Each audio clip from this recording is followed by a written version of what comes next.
Hey Soul Surfers, welcome to Mindful Monday. Today's Mindful Monday, we are going to do 10 minutes of EFT tapping, a 10-minute activity, and 10 minutes of reading. Our theme for our EFT tapping today is keeping your manifestation. The activity for today is going to be a brain dump and challenging your negative thoughts. And our reading, of course, is still going to be the power of now. So let's go ahead and get started with our EFT tapping, and you can start by tapping on your karate chop point. Even though I am experiencing doubt about keeping my manifestation,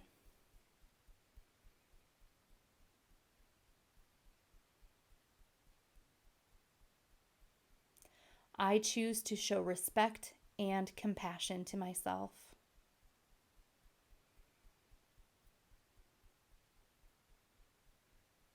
And even though I doubt my ability to keep my manifestation right now,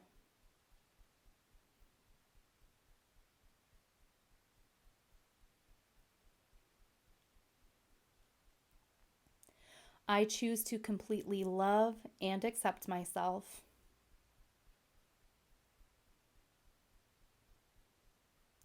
as well as anyone else connected to this.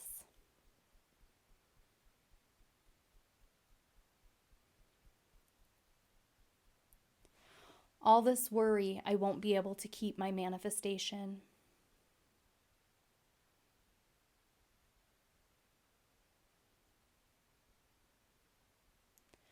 All this fear that I'm going to lose my manifestation.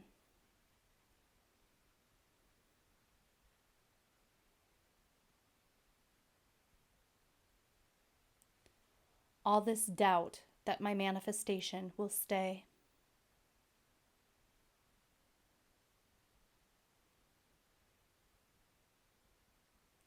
What if my manifestation doesn't last?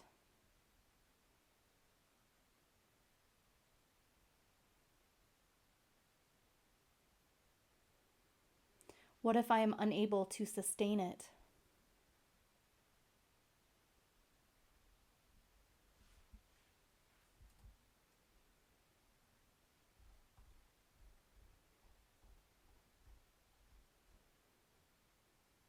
Whatever I am feeling is valid.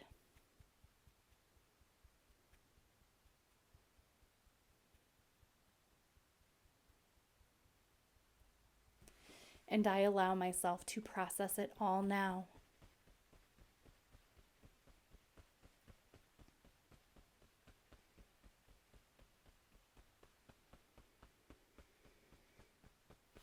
Because the truth is,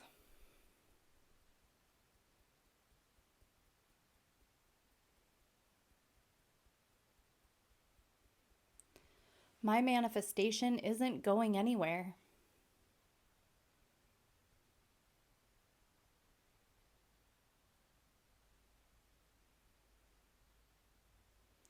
I mean, how could it go anywhere?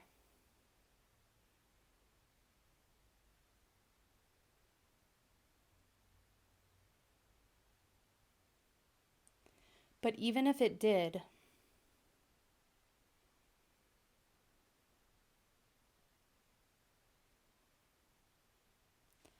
I know my worth and value isn't tied to having my manifestation.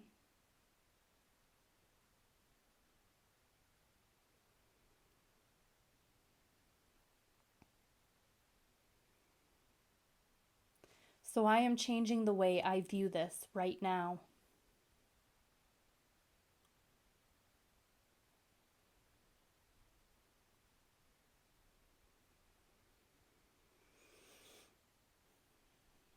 My manifestation was meant for me.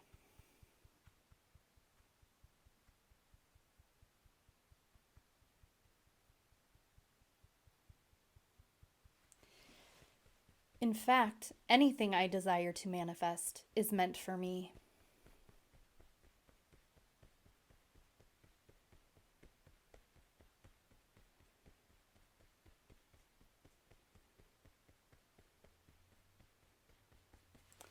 And I trust that I am good enough to have it and keep it.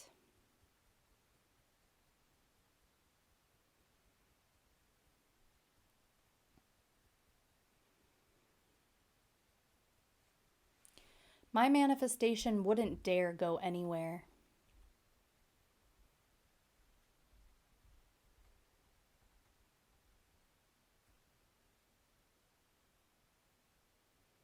I am too amazing.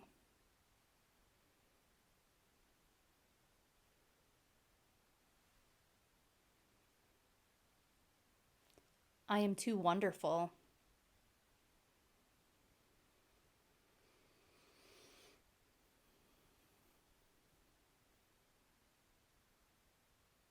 And the best part is,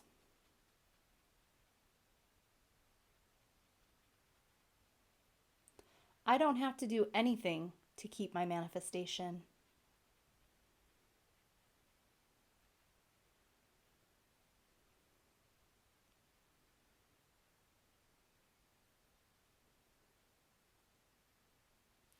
Just being me is enough for it to stay as long as I choose.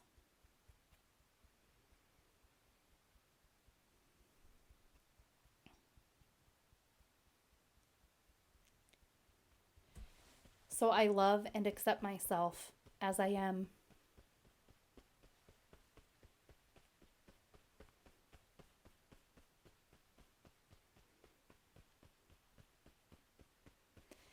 And the more I do that,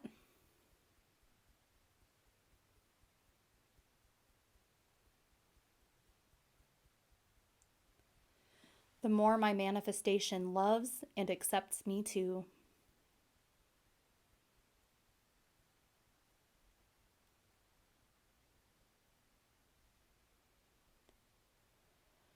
So I know I am keeping my manifestation.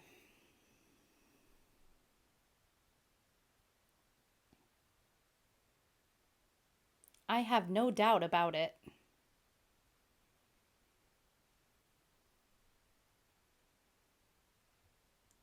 I can relax and enjoy my life.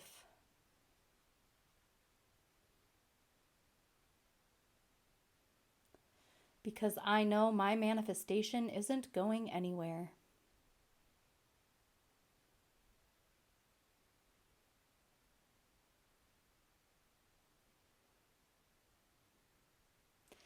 I feel secure knowing that it is so easy to keep my manifestation.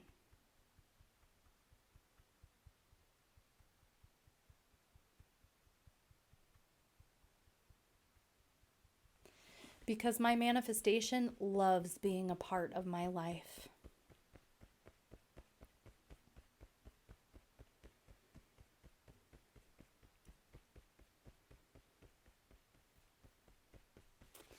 And I now know and feel the truth of this all.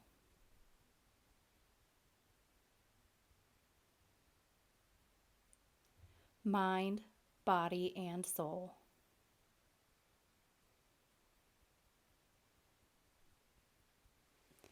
Now take a deep breath in through your nose and out through your mouth. And if you have water nearby, grab a drink of water. Now we're going to move on to our brain dump and challenging your negative thoughts activity. So grab a piece of paper or journal and a writing utensil, and here's what you're going to do. You're going to do a brain dump by writing down everything that comes to your mind in the next 5 minutes. And I mean anything here. So positive, negative, whatever comes to mind. And you're going to observe these thoughts without judgment. And if any emotions arise as you observe your thoughts, allow yourself to feel and release them. Feel free to pause this video while you do that. You can take longer than 5 minutes if you'd like as well, and you can turn on any relaxing music that you may like to listen to. Now what I want you to do is take another piece of paper and make 2 columns on this paper. Then you're going to choose one of your negative thoughts from the brain dump activity that you just did and write it at the top of the first column. For this one, it's important to choose a negative thought.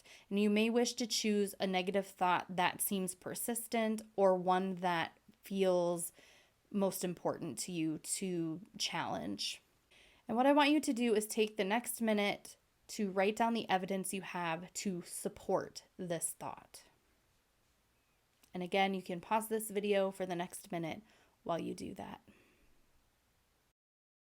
Now that you've written down a negative thought in the first column of your paper and the evidence supporting that, the next thing you're going to do is in the second column, you're going to write the opposite of the negative thought from the first column and make it a positive statement.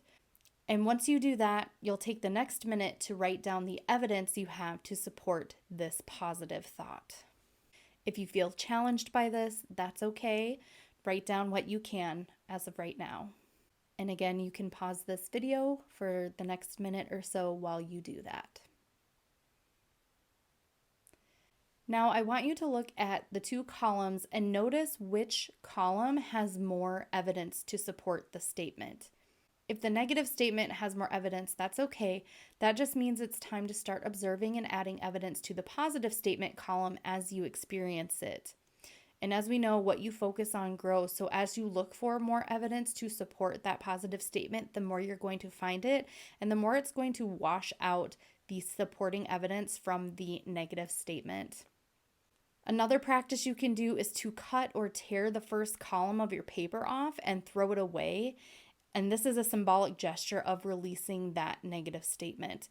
You can tear it up. If you have a safe space and are able to burn it, you can do that as well, but do that safely, in a safe space, in a safe manner. But again, even just simply ripping that paper up and throwing it in the garbage can be just as symbolic and powerful. And you can come back to this activity or practice anytime you feel that you need to. Now we're going to move on to our reading. I will be reading from The Power of Now for the next 10 minutes. And I'll pick up from where I left off last time. Be present as the watcher of your mind, of your thoughts and emotions, as well as your reactions in various situations. Be at least as interested in your reactions as in the situation or person that causes you to react. Notice also how often your attention is in the past or future. Don't judge or analyze what you observe. Watch the thought, feel the emotion, observe the reaction. Don't make a personal problem out of them. You will then feel something more powerful than any of those things that you observe. The still, observing presence itself behind the content of your mind. The silent watcher. Intense presence is needed when certain situations trigger a reaction with a strong emotional charge, such as when your self-image is threatened. A challenge comes into your life that triggers fear. Things go wrong, or an emotional complex from the past is brought up. In those instances, the tendency is for you to become unconscious. The reaction or emotion takes you over. You become it. You act it out. You justify, make wrong, attack, defend, except that it isn't you. It's the reactive pattern, the mind in its habitual survival mode. Identification with the mind gives it more energy. Observation of the mind withdraws energy from it. Identification with the mind creates more time. Observation of the mind opens up the dimension of the timeless. The energy that is withdrawn from the mind turns into presence. Once you can feel what it means to be present, it becomes much easier to simply choose to step out of the time dimension whenever time is not needed for practical purposes and move more deeply into the now. This does not impair your ability to use time, past or future, when you need to refer to it for practical matters. Nor does it impair your ability to use your mind. In fact, it enhances it. When you do use your mind, it will be sharper, more focused. Letting go of psychological time. Learn to use time in the practical aspects of your life. We may call this clock time, but immediately return to present moment awareness when those practical matters have been dealt with. In this way, there will be no buildup of psychological time, which is identification with the past and continuous compulsive projection into the future. Clock time is not just making an appointment or planning a trip. It includes learning from the past so we don't repeat the same mistakes over and over. Setting goals and working toward them. Predicting the future by means of patterns and laws, physical, mathematical, and so on, learn from the past, and taking appropriate action on the basis of our predictions. But even here within the sphere of practical living, where we cannot do without reference to past and future, the present moment remains the essential factor. Any lesson from the past becomes relevant and is applied now. Any planning as well as working toward achieving a particular goal is done now. The enlightened person's main focus of attention is always the now, but they are still peripherally aware of time. In other words, they continue to use clock time but are free of psychological time. Be alert as you practice this so that you do not unwittingly transform clock time into psychological time. For example, if you made a mistake in the past and learn from it now, you are using clock time. On the other hand, if you dwell on it mentally and self-criticism, remorse, or guilt come up, then you are making the mistake into me and mine. You make it part of your sense of self, and it has become psychological time, which is always linked to a false sense of identity. Non-forgiveness necessarily implies a heavy burden of psychological time. If you set yourself a goal and work toward it, you are using clock time. You are aware of where you want to go, but you honor and give your fullest attention to the step that you are taking at this moment. If you then become excessively focused on the goal, perhaps because you are seeking happiness, fulfillment, or a more complete sense of self in it, the now is no longer honored. It becomes reduced to a mere stepping stone to the future with no intrinsic value. Clock time then turns into psychological time. Your life's journey is no longer an adventure, just an obsessive need to arrive, to attain, to make it. You no longer see or smell the flowers by the wayside either, nor are you aware of the beauty and the miracle of life that unfolds all around you when you are present in the now. I can see the supreme importance of the now, but I cannot quite go along with you when you say that time is a complete illusion. When I say time is an illusion, my intention is not to make a philosophical statement. I am just reminding you of a simple fact. A fact so obvious that you may find it hard to grasp and may even find it meaningless.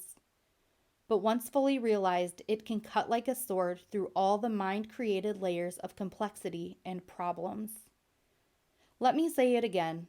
The present moment is all you ever have. There is never a time when your life is not this moment. Is this not a fact? The insanity of psychological time. You will not have any doubt that psychological time is a mental disease if you look at its collective manifestations.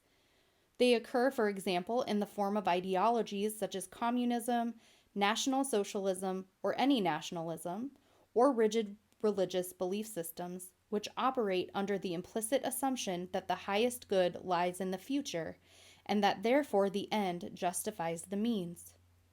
The end is an idea, a point in the mind-projected future, when salvation in whatever form, happiness, fulfillment, equality, liberation, and so on, will be attained. Not infrequently, the means of getting there are the enslavement, torture, and murder of people in the present. For example, it is estimated that as many as 50 million people were murdered to further the cause of communism, to bring about a better world in Russia, China, and other countries. This is a chilling example of how belief in a future heaven creates a present hell. Can there be any doubt that psychological time is a serious and dangerous mental illness? How does this mind pattern operate in your life? Are you always trying to get somewhere other than where you are? Is most of your doing just a means to an end? Is fulfillment always just around the corner or confined to short-lived pleasures such as sex, food, drink, drugs, or thrills and excitement? Are you always focused on becoming, achieving, and attaining, or alternatively chasing some new thrill or pleasure? Do you believe that if you acquire more things, you will become more fulfilled, good enough, or psychologically complete? Are you waiting for a man or woman to give meaning to your life? In the normal mind-identified or unenlightened state of consciousness, the power and infinite creative potential that lie concealed in the now are completely obscured by psychological time. Your life then loses its vibrancy, its freshness, its sense of wonder. The old patterns of thought, emotion, behavior, reaction, and desire are acted out in endless repeat performances. A script in your mind that gives you an identity of sorts, but distorts or covers up the reality of the now. The mind then creates an obsession with the future as an escape from the unsatisfactory present. And that's where we will stop for today, and that will wrap it up for Mindful Monday for today. Thanks for joining me.